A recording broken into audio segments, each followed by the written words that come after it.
Okay, so let me start by again welcoming all of you, anyone who has joined us this evening, and we're just so honored to have you with us. And I'm going to briefly tell you why I'm here.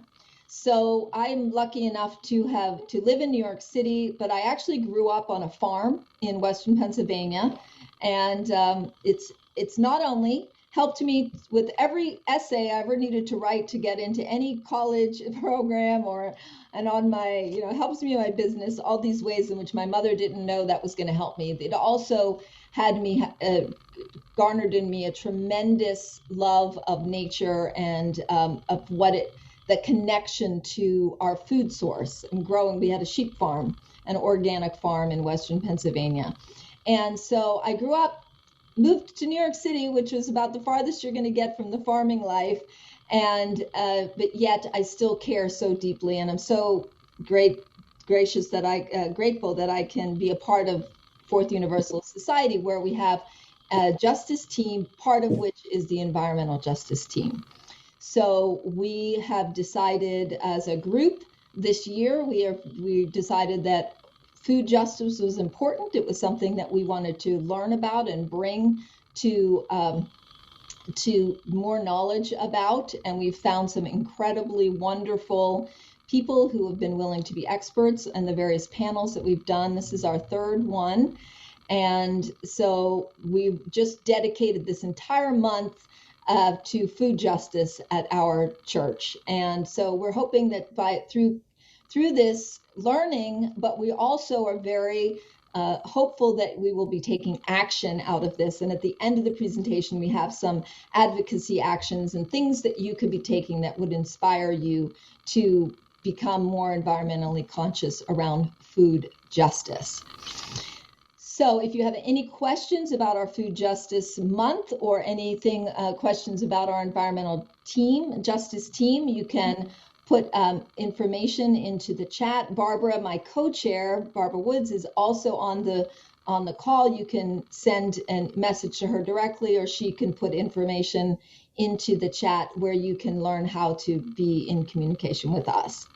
Now, I do want to also mention that we are going to have two experts this evening, and I am sure that it's going to stir up and conjure a lot of questions for you. But we have learned that, especially in larger groups, and I'm sure you've spent a lot of time on Zoom lately, that it is better for us to be using the chat for questions rather than unmuting and talking over each other, et cetera. And also, Mary Most is our first presenter, and we were discussing before we started how often all of the questions get answered anyway throughout the presentation.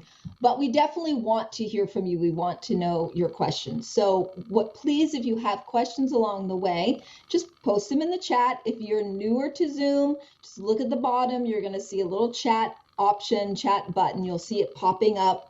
And enter your questions, and I'll be monitoring that and bringing those to Mary's attention as we get further into her presentation. So if you have any questions about that, you can post them into the chat. So let's dive in and get started, because we have so much incredible information to share with you this evening. And I want to start with bringing forward some ideas and create a context for us in this presentation. There's a woman named Nyc Penniman, and she is a program director at a place called Soul Fire Farm, which is an Afro-Indigenous centered community farm that trains Black and Brown farmers and runs other food sovereignty programs. And this is something we learned a lot about in our presentation last week, is how few Black and Brown farmers and people of color that are actually able to farm, especially so the work that she's doing is so important. And she recently noted that there's a cruel irony to our food system, to our current food system. Some people have so much access to food that they're routinely producing massive amounts of food waste, which has harmful environmental impacts, while others of us are regularly food insecure or experiencing hunger. So I know, when we were kids and our mom would say, clean your plate because there's children starving in India, and you'd be like, I don't know those kids. So we know that there's this huge imbalance in our world. And so what part of the work that we're doing together is to reduce that imbalance.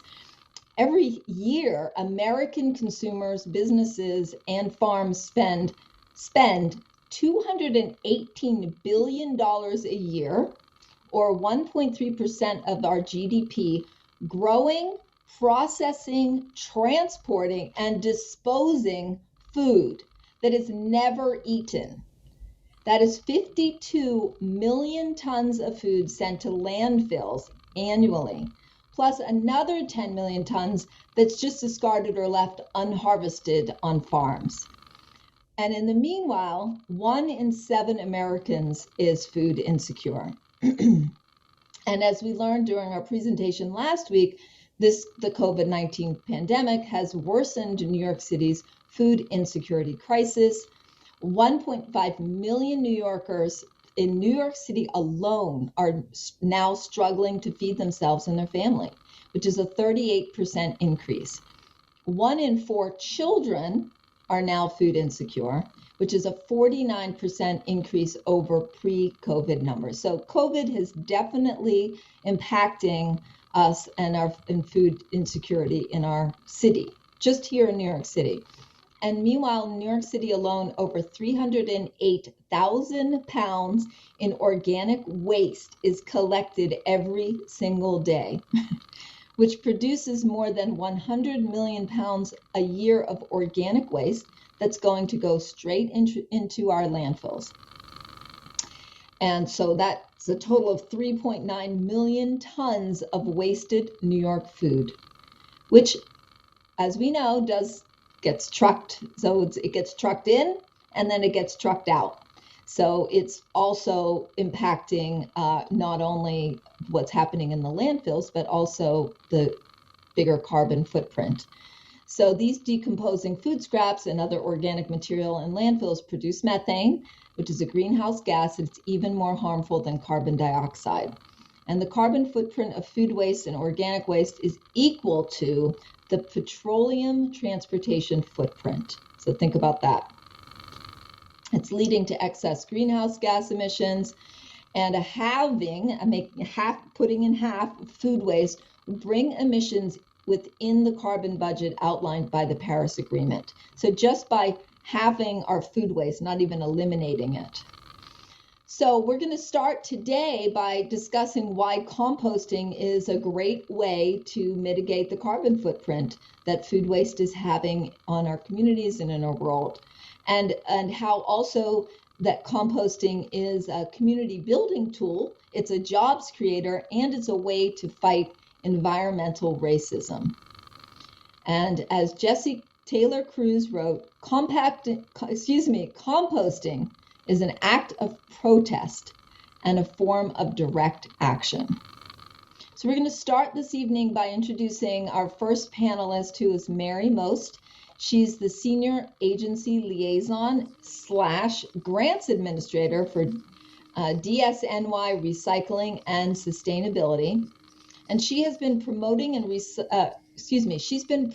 recycling and waste prevention for the New York City Department of Sanitation since recycling became mandatory in, anybody know the year? I didn't either.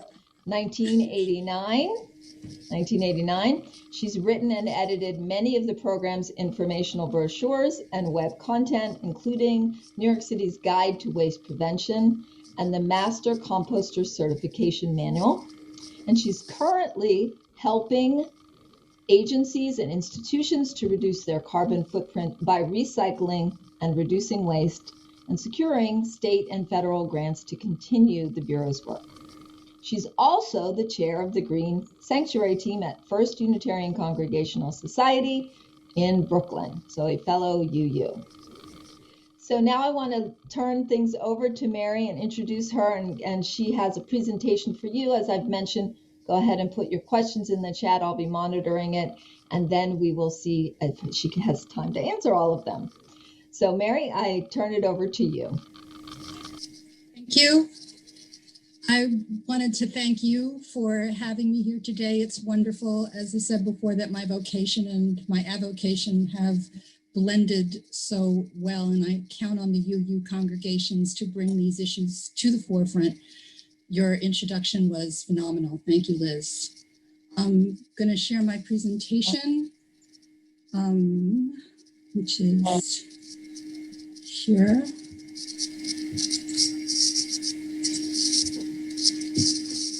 Come on up. What we're going to be talking about tonight is why are we doing this? And what are some of the programs already in place to divert food scraps and yard waste, including reduce, reuse, recycle, food donation, distribution, curbside composting. We'll show a quick video on what happens to your food scraps, drop-off composting options that are still around, the New York City Compost Project, and resources for you. And I love to say, stump me with your questions. We start with what's in New York's waste. We've done waste characterization studies where we sorted out what residents actually throw away. And what we discovered was about a third of it is residential curbside, can be recycled in your blue and green bin. And another third is suitable for composting. But why are we doing this? Why does this matter in the first place? And as Liz mentioned, number one is the greenhouse gas emissions that happen when you throw this stuff into landfills. As you may have heard from research, they've discovered a hot dog that was in there from the 1940s in an anaerobic environment. This stuff does not decompose the way it would if it were out in a compost heap. We are trying to decrease our greenhouse gas emissions, reduce our carbon footprint. New York City is in alignment with the Paris Climate Agreement. You may know that Mayor Bill de Blasio issued an edict that we are in alignment the same day that our former president said that we're leaving the Paris Accord. So those are some of the environmental benefits. The other thing is there are financial benefits, economic benefits. Do you know how many landfills are left in New York City? People get this wrong all the time. The answer is 0. We have no landfills that are operating anymore in New York City. So every single bag of garbage that you put in that garbage can is exported by truck, by freight train, cars after cars going to other states, going to other parts of New York. There's this myth that we're running out of landfill space. That's not true. There are plenty of places that are happy to take our taxpayer dollars and put them in secure landfills all over the country, but it costs us money. And why should we be doing that when we can possibly recycle this stuff? Recycling creates jobs. It can create more than seven times more jobs than sending the waste to the landfills. We have a paper mill that's right here in Staten Island. We have a municipal sorting facility in Sunset, Brooklyn. And we have composting facilities in New York City. There are 3 in New York City and others that we export to nearby. My favorite reason to do this is that it conserves resources. I see no reason to be chopping down a tree so I can have a piece of paper when I could be using recycled paper instead. These materials have already been extracted from our planet. Reuse them. So how do we get there? There's a hierarchy for what we call zero waste. You've heard this for 40 years. Reduce, reuse, recycle. That's the hierarchy. Start with reduce. In New York City, we've been recycling since 1989 in these 2 streams, which basically just means keeping designated materials separated from trash. You want to invite me back, I can do another hour on recycling in New York City sometime. Today, we're going to be talking about how do we divert food scraps and yard waste. By food scraps, I mean anything that was once alive. These are organic materials. Food includes food soiled paper like your tea bags, your soiled napkins, and any kind of plant waste. We come back to this chart where you can see that 34% of those materials are suitable for composting. If you look at schools, that climbs up to 51% of the materials that are being discarded by schools are suitable for composting. So we're trying to capture this. We want to reduce the amount of waste that goes to landfills. We want to create compost to restore New York City's depleted soils, and some of the materials being diverted to the anaerobic digesters that some of you may have seen, those giant eggs at Newton Creek, to create energy. And the other reason the Department of Health loves people to separate their food scraps is it reduces the vermin that occur when you're putting bags of garbage out on the curb and leaving them out there. The rats know your garbage day.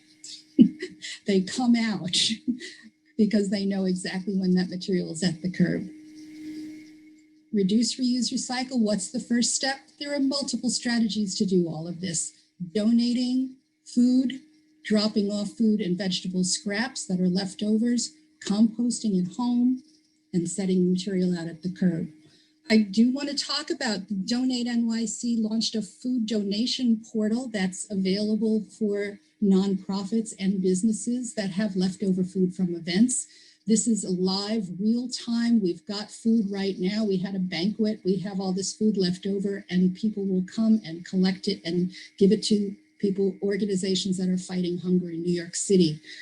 Because this was set up and we have this live portal, nyc.gov/donate select food, this became the framework for Get Food New York City, which has provided over 600 million meals since the beginning of COVID to people who are hungry in New York City, and trying to close that gap between the food insecure. We had curbside composting. I put asterisks all through this presentation to show which programs are currently suspended due to COVID-related budget cuts. By that, we mean, as you know, New York City's budget was severely cut.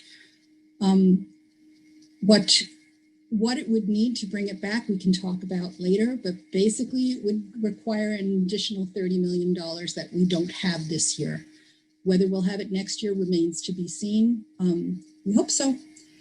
The curbside service was collecting food scraps, food soiled paper, and yard waste from residents, from certain nonprofits and city agencies.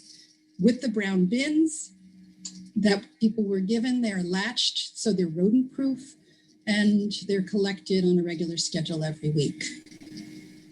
This, the light yellow shows the areas in New York City that had curbside composting at where they received the bins automatically.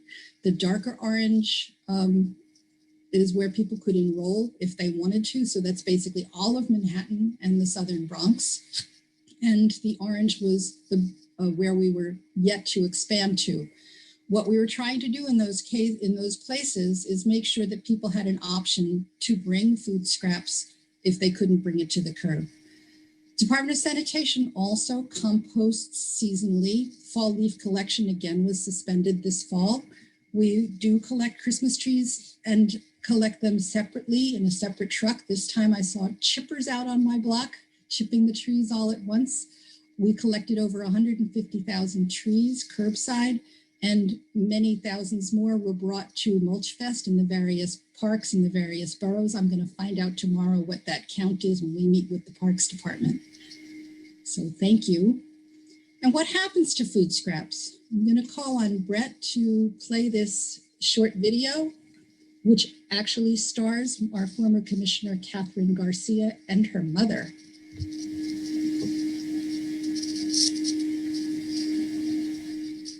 We need sound.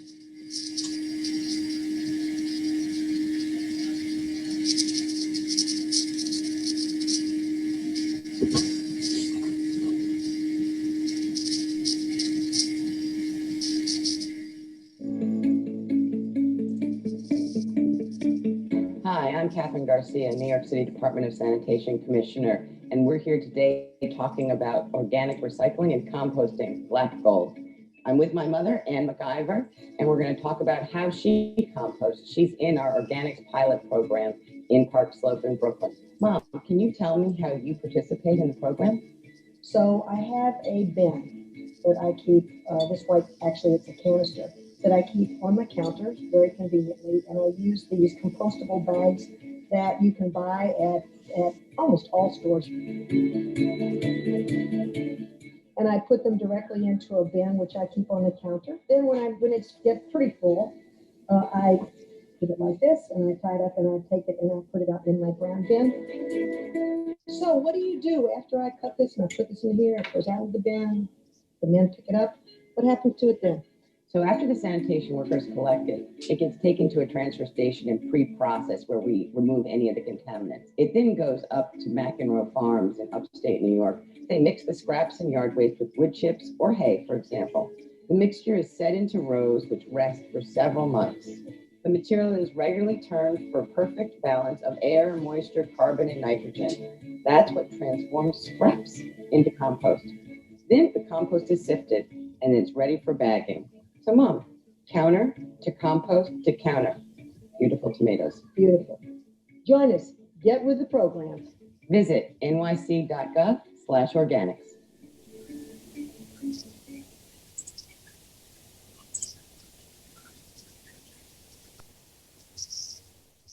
So food scrap drop-offs are still operating, even though we've suspended the curbside collection.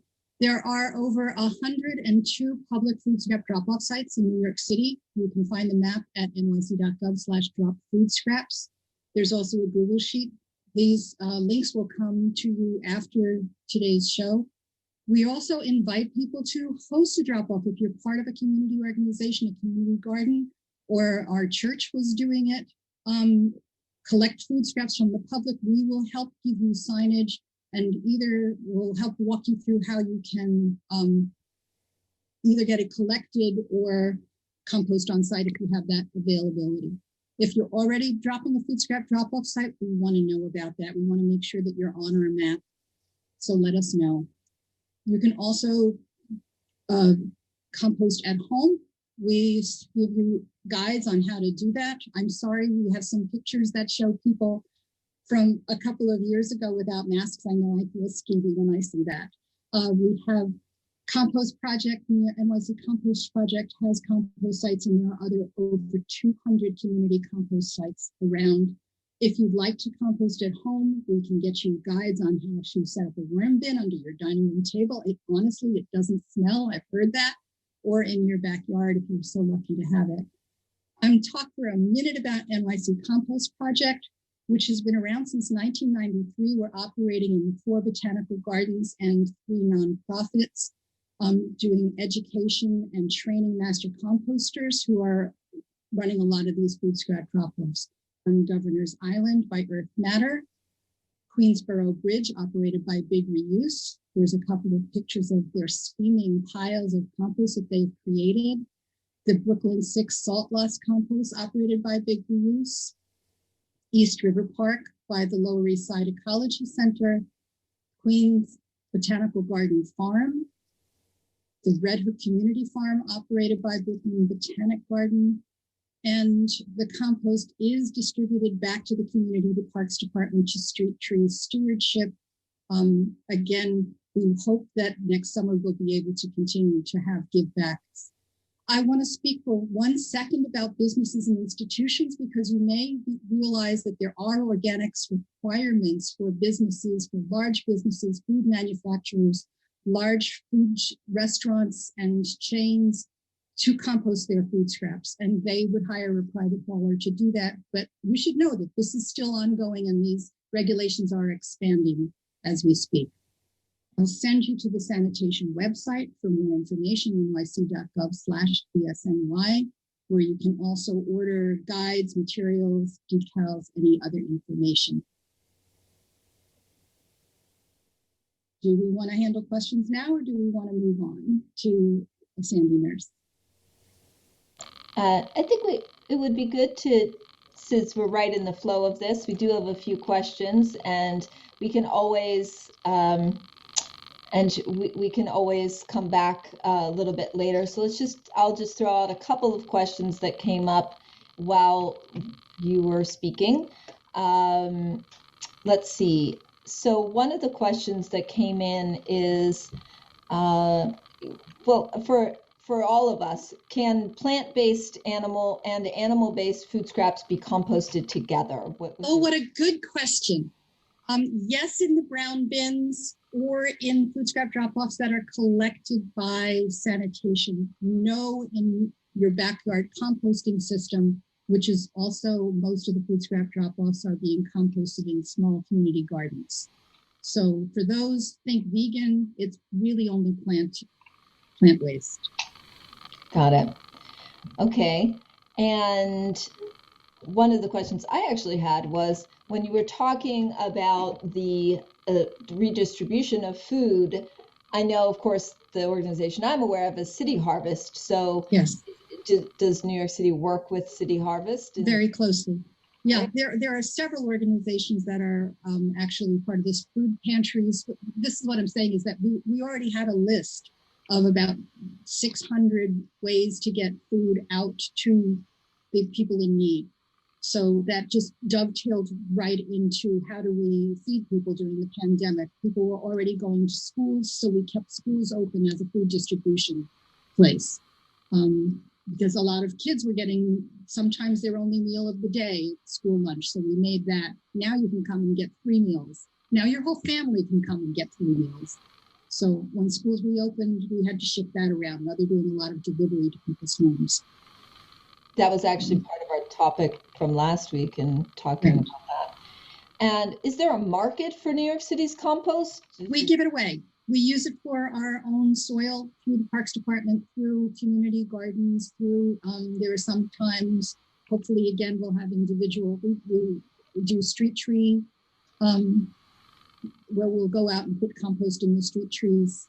So yeah, and they'll make a call if there's so much extra that we can put it into small bags and take it home. Okay, and in regards to, since we're not selling it and there's no market for giving it away, has there been an evaluation on the amount of cost that how much it costs to compost something rather than send it to a landfill? Okay, there's no such thing as, we're not making money. I mean, I believe they do sell some to landscapers as well, but none of these processes, recycling doesn't make money, but there's the avoided cost of how much it costs to landfill. The cost for collection is still there. You still have trucks that you're paying for and gas and labor of collection. So it's a huge formula. There's no simple answer. I'm not able to answer that simply. Okay. Yes. And I think, again, there's money cost, and then there's environmental cost. And we're looking, of course, the impact to our economy is huge. The life cycle analysis is what it keeps coming back to. Yeah. Okay. So just a couple more, and then we'll move to Sandy. There's a couple of questions that came in about apartment buildings being encouraged to participate. Program resumes, and is there some plan to make all residential apartment buildings compost in the future? So composting is not mandated. It obviously increases participation as it did for recycling. It's not. If any of you have ever traveled to any place outside of New York, you know that even recycling is not mandatory everywhere. Call your city councilman, say you want this back in the budget, say that you want it mandated.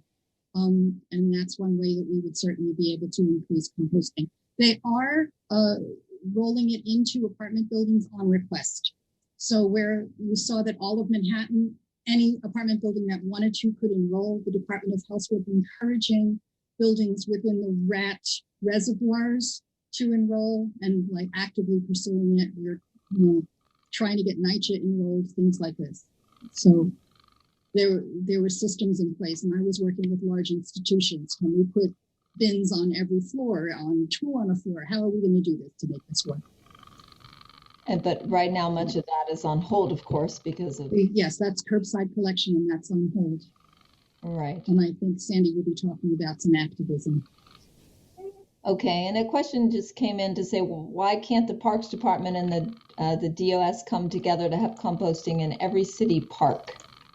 A lot of city parks are composting their leaf waste, and a lot of that we were collecting actually. They try to bring it to a central location and cart it out of there. They don't have again, you're not going to be able to, it requires a lot of participation, it requires a lot of maintenance and handling.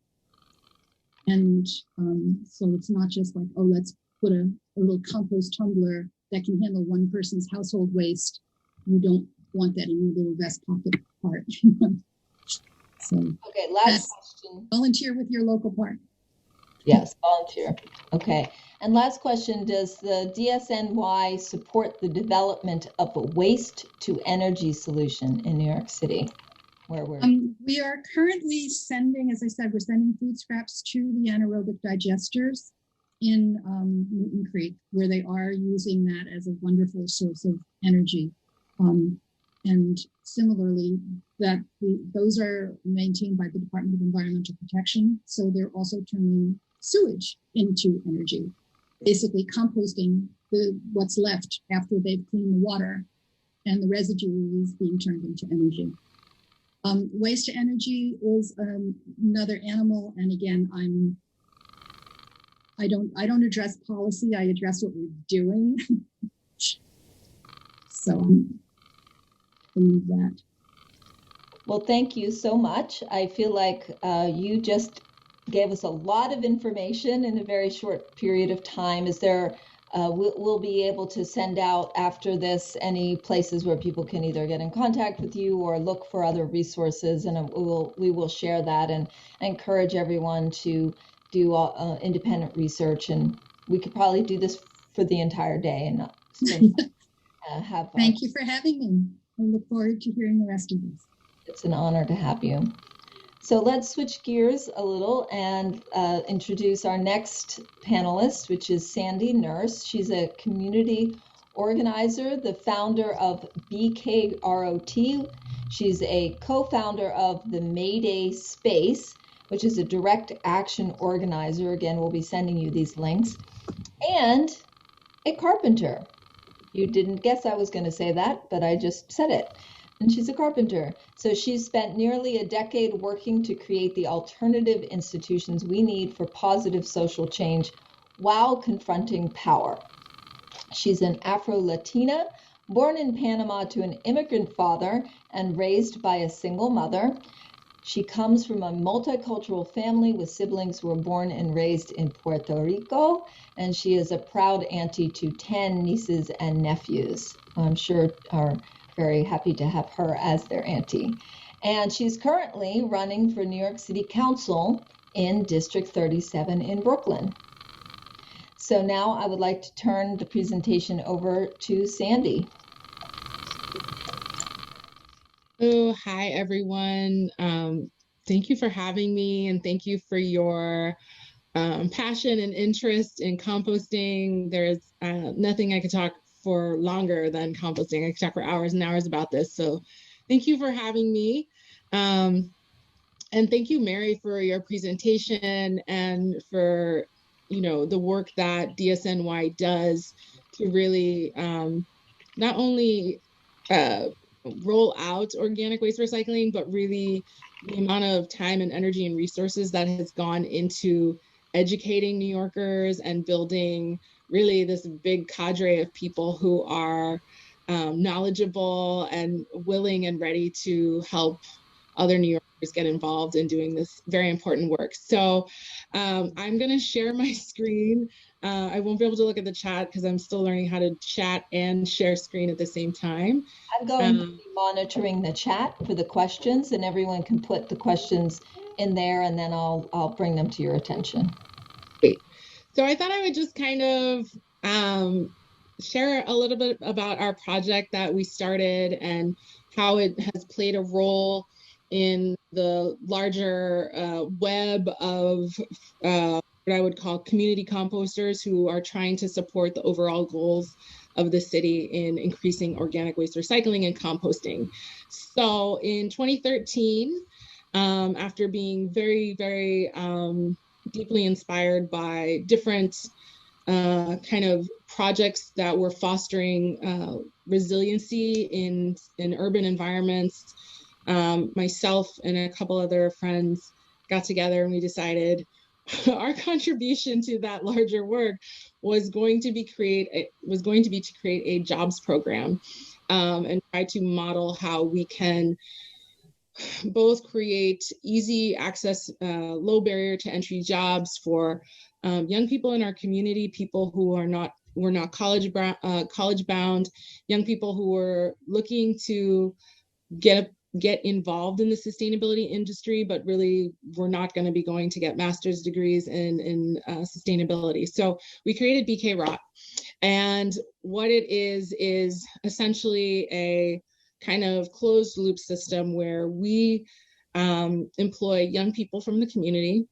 We pay them $15 an hour for year-round work to collect food scraps from households and businesses within the area. And then they bring it back to some gardens, a space that we've steward that's on public land, and we process it, and then we distribute the compost to other community gardens, urban farming projects, and also we sell it in small bags to kind of sustain the garden space that we're in. So so kind of what it looks like is we have these young people with helmets, and they ride around and they pick up from people with their, like, our little storage bins. And we have regular bikes with trailers, and we also have a pretty intense trike, e-powered, or what do they call it? E-assist bike. I'm trying to move this out of the way so I can see the things. And we give households a bucket.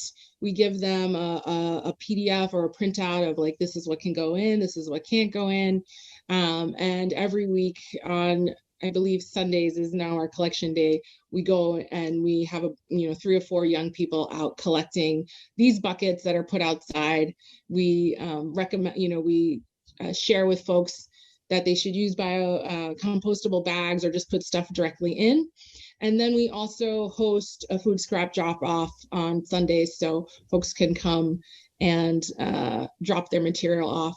And it's not for free. We do have a system that our project is really at the heart of it is really about creating value to the labor that is involved in the work that we're doing, which is we see as some of the most vital work for our future is really focusing on drawing down the amount of waste that's going into landfills, and really not only recycling organic waste, but producing this very life-affirming, life-filled material that is both supporting our larger ecosystem and replenishing the soils that we're scraping off of the surface of the planet. So we really try to position this as work and not something that is a hobby. This is something that really should be a job that is resourced, and it's backbreaking labor. It involves consistency. You have to really show up. You got to fight rats and rodents. So we really think this is something that should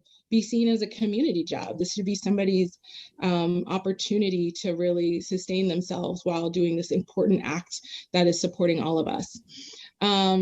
So just a few things. I just love our Instagram is just full of so many visuals that I didn't even think about making a PowerPoint. So we actually started in a church, an Episcopalian church in a courtyard. And we asked this amazing, I call her a priestess, but she's not a priestess. She's called a mother. But this woman who runs this Episcopalian church, we begged her to let us build compost bins, and we took down the baby Jesus Christmas display and built this composting system in its place. And we very quickly outgrew that. So Victor, who's here in the center, who doesn't look happy, but is a normally happy person, was actually our first employee. And we met him at a local school that had a farm attached to the school. And he's been working with us since he was 16. He's now 24, probably going on 25. So aging very quickly out of the program.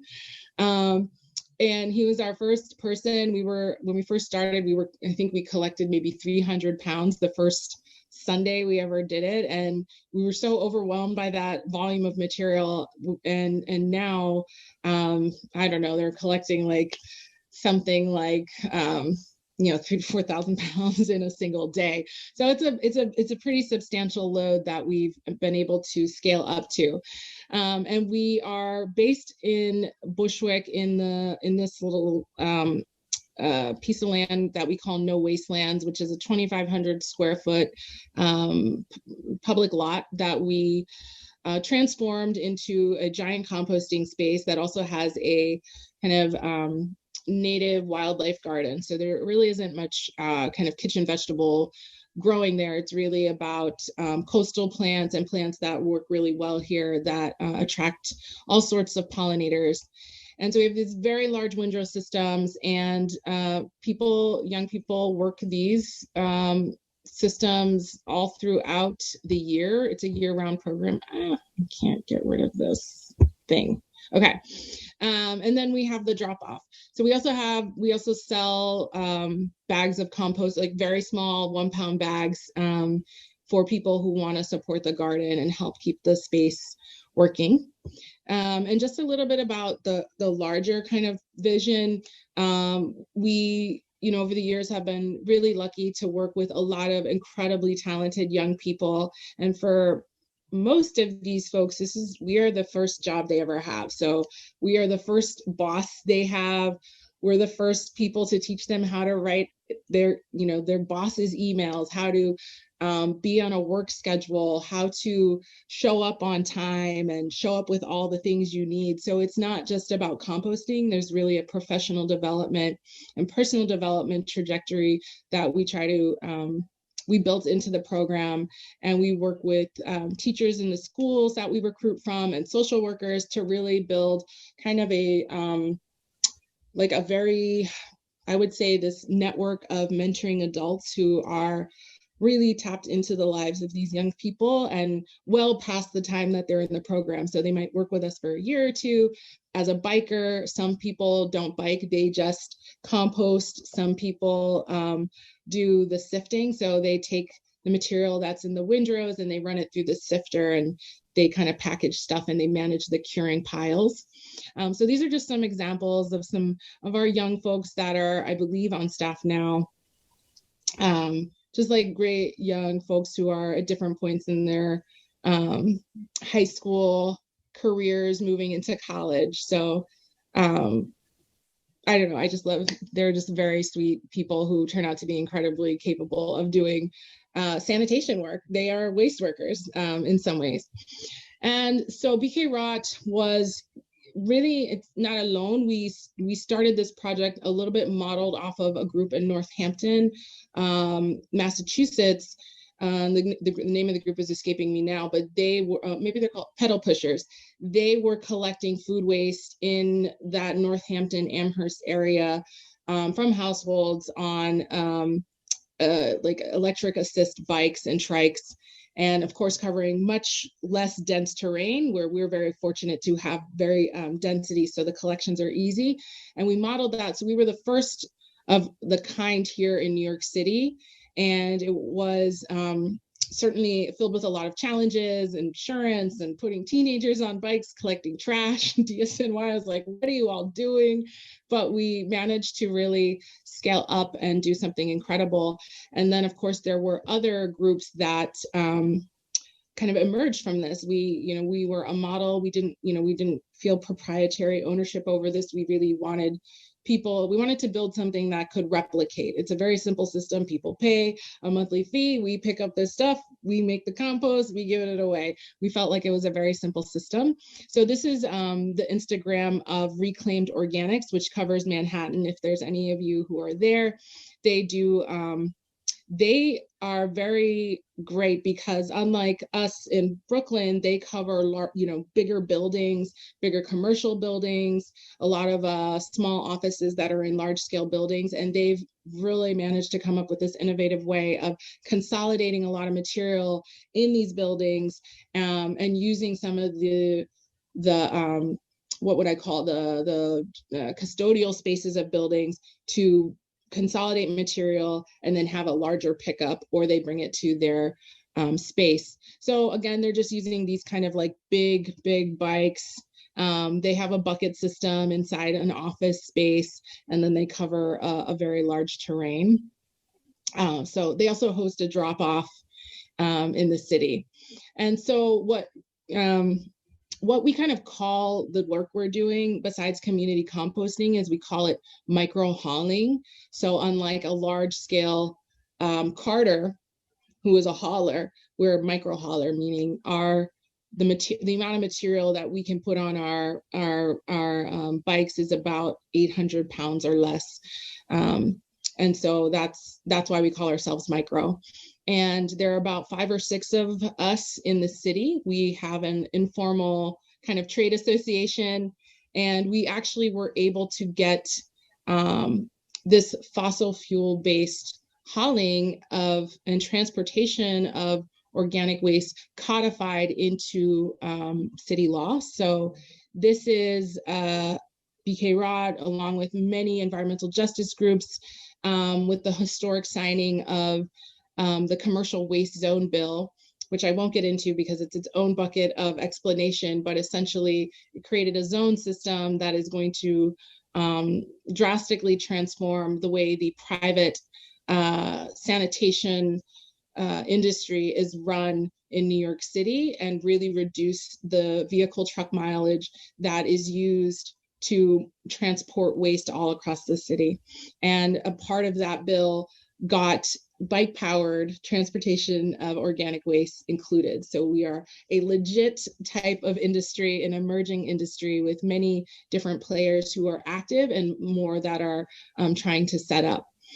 And then just a couple other things. So BK Rod is part of also a larger national movement. There is a Community Composters Coalition that is a national movement of composters who are running essentially social enterprises that are like BK Rod. They're businesses where there are in cities and small towns where there are not municipal organic waste recycling programs. People have started businesses that are specifically for collecting food waste from residential homes and commercial businesses of all different sales and scales and sizes. Some are using bikes, some are using different types of vehicles, but it's essentially a coalition of groups who really believe that composting should be widely implemented, that it is an essential piece of city or urban or town planning, and that we need to really be investing in the infrastructure to be able to house all this material and get it to where it needs to go. So it's really a nice coalition if you're interested to really get involved in, to learn what everyone else is doing around community composting. And every year they host a national forum called Cultivating Community Compost Forum. And there was one actually here in New York City earlier this year. In 2019. So there's a bunch of folks around the world and around the country who have their heads in this, there's a listserv where people, you join the listserv and people are constantly asking questions about how to set up their systems, how to scale up the work that they're doing. And really, we're just trying to fill in gaps where cities are really trying to expand their services. These are costly programs. And as Mary said, New York City's municipal program is one of the largest already in the country, and it's not even covering the entire city. So in our area in Bushwick, we actually never got the brown bin program. And so BK Rot was really serving as an opportunity for folks who were traditionally bringing it into the city to the Union Square markets, or waiting for, the weekend farmers market to happen. We tried to really create a service that helps make this really convenient for you. You can either drop it off or you can, get it picked up. So I'll pause there for questions and just like the broader conversation, but thanks for having me.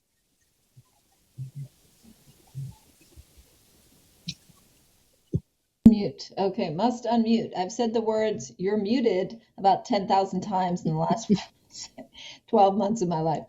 So thank you so much for that incredible presentation. I was very struck by it, having never heard of it, to be honest, before doing this. And that's what we are hoping through this conversation, that we are going to be exposing new ideas and new ways.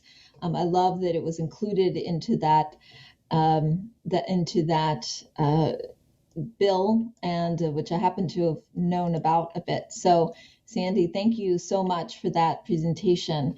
And as far as, a question for you, Sandy, also, what are your thoughts on, so what I'm hearing is that you're creating jobs. So at the same time that you're creating jobs and you're providing this youth leadership and doing this amazing service in our community, we are asking people to reduce food waste and ultimately we want less compost other than what we are creating just by a normal eating. So do you have any suggestions, thoughts for people from your point of view on how people can reduce that food waste? Yeah, I mean, I think there's been a lot of foundation money and philanthropy efforts to try to create opportunities for popular education for folks to learn how to make more use of the food they have and different parts of the food, how to cook differently, different recipes you can do to use the entire piece of food that you're getting. And I think that's really great. And I think we should continue to, encourage people to be aware of their consumption patterns and also, the way that they're using food. But I think at the end of the day, I see composting itself as, the fact that there is always going to be some form of organic waste, and rather than it sitting in a landfill, that this is a part of, food waste can be the start of another nutrient cycle that is just as important to our community as eating food, because everything is so connected. And so really the production of compost, putting that directly onto the earth and making use of this material in different parts of the urban landscape is really facilitating broader health benefits for our community.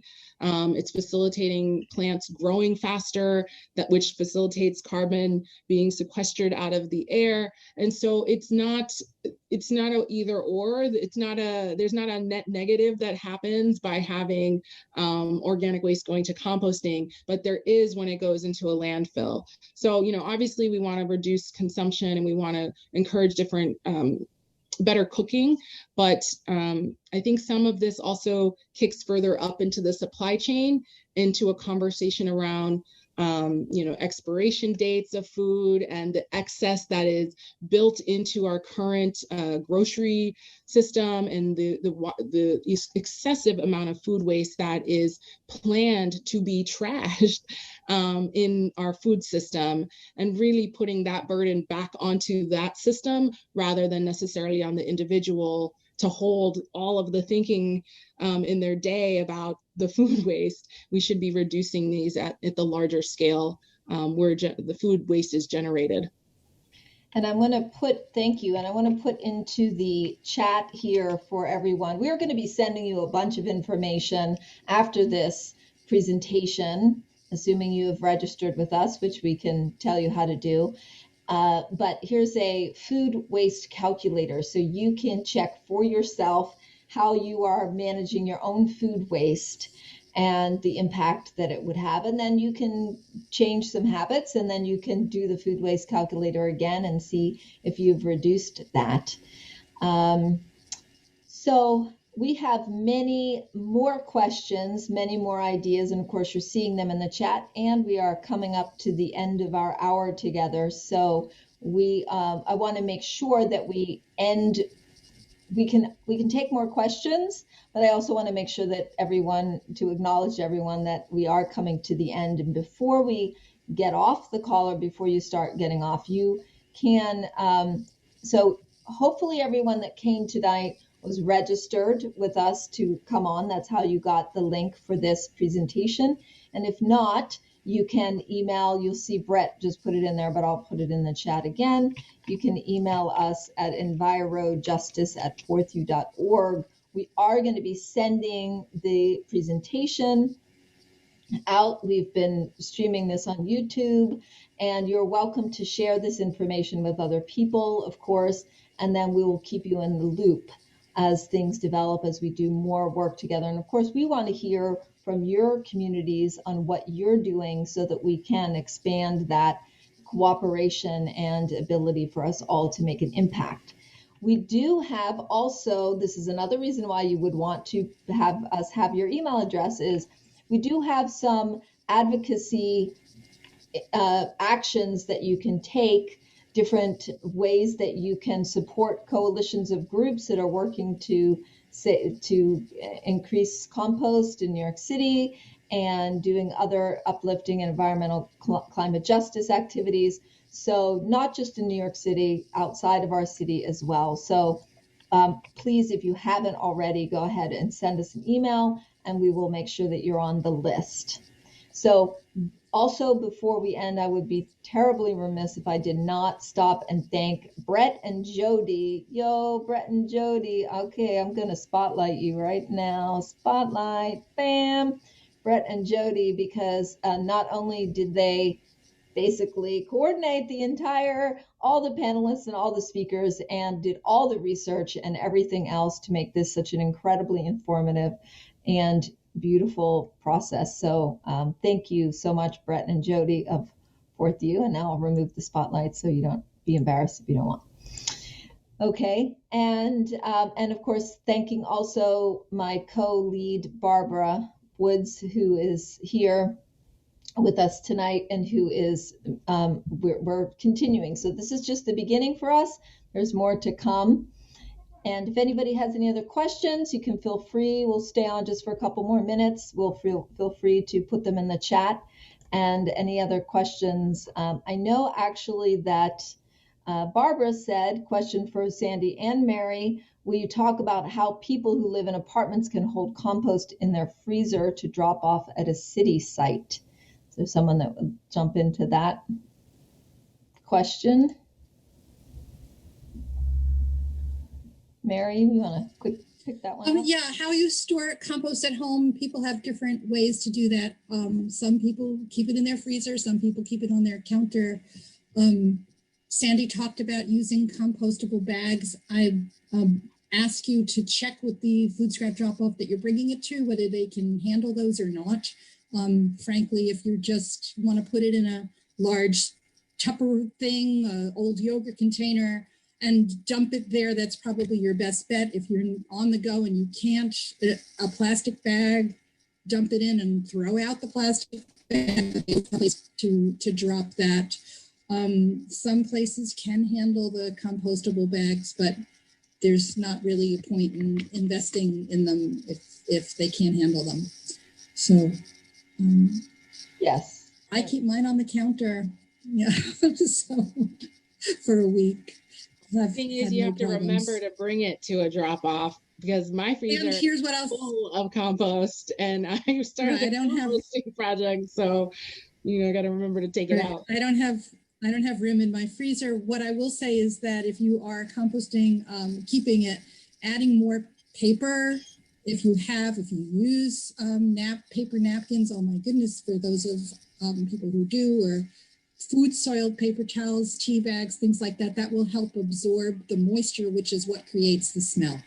So sprinkle some baking soda on it. So if you go to the compost video links where you'll be sending out, it's actually me in the videos showing you how to maintain your bins with longer hair. And I have to say that I'm so grateful. I did apply for and got the bin, the brown bin, and was doing it quite happily. I was sweeping up all the leaves on my street and putting them in there and getting my neighbors to put it in, and then it went. But I'm very fortunate to have a place upstate where we just take our